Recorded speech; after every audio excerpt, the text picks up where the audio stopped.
it's believed all proceeds from the sale of Alan Jones suits won't be donated to the Liberal Party after all, instead funneled to much-needed conservation projects across the Murray-Darling region.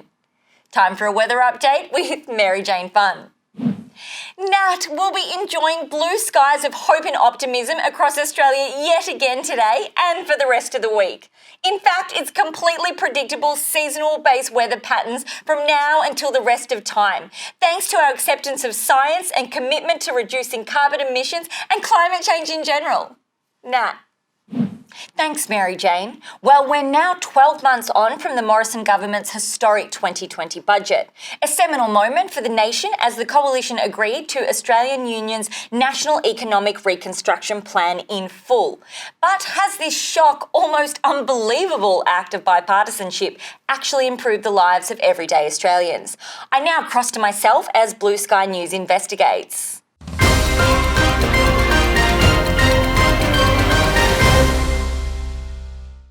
Thanks, Nat. Australia, the lucky country, as in lucky Australian unions had a plan to rebuild the country and create jobs after COVID. And while NERP may be a pretty average acronym, there's nothing average about its impact on working Australians, like mother of two, Laura.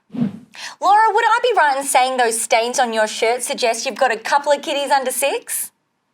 Well, hi, Nat. Yes and no. I do have 2 little ones, but thanks to our unions and free childcare, these stains are actually from my own lunch. The last 12 months have been incredible. I've gone back to work. My colleagues call me by my name, not just mum, and some of them even take themselves to the toilet. Not to mention what it's done for my family's income and the economy. It's been incredible. I'm even starting to miss my kids.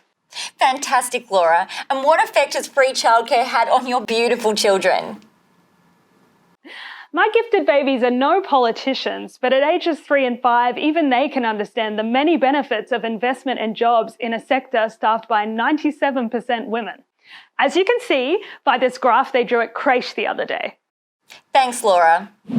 Meanwhile, the government's own modelling shows Australia's productivity this past year is off the charts. Literally. Elsewhere?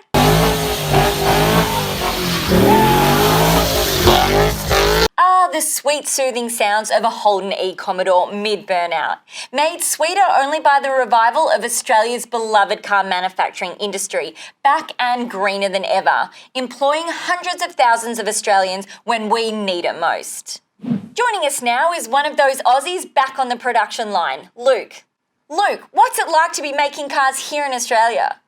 Yeah, g'day, Nat. Look, my dad worked at Holden for 40 years and things got pretty grim for our family for a while there, with the Abbott government sending the car industry belly up. But thanks to the NERP and the unions, I've now got a good job. I'm following in my old man's footsteps, putting food on the table, we're making things and winning Bathurst. Plus, check out my new number plates. A beautiful story, thanks Luke. Almost as beautiful as the smell of burning eco-friendly rubber made right here in Australia.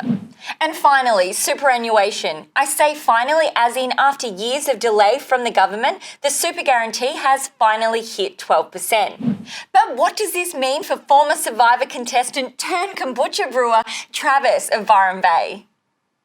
Man, my retirement's going to be bodacious.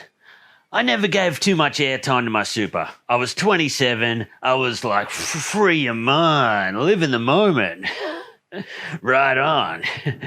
But then someone told me I'd be hitting that 12%. I'm like, 100 grand better off. Free your mind. Free your retirement. Now, whenever some grom drops in on me, I'm like, whoa, what's your ride? Also, what's your super?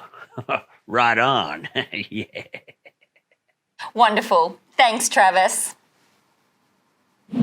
There you have it, viewers. Another completely fair, balanced and impartial report from Blue Sky News. It's clear Australian unions had a plan for Australia back in 2020, and it's clear some 12 months on that it was the right plan for the nation and working Australians. Now, if only any of this was real.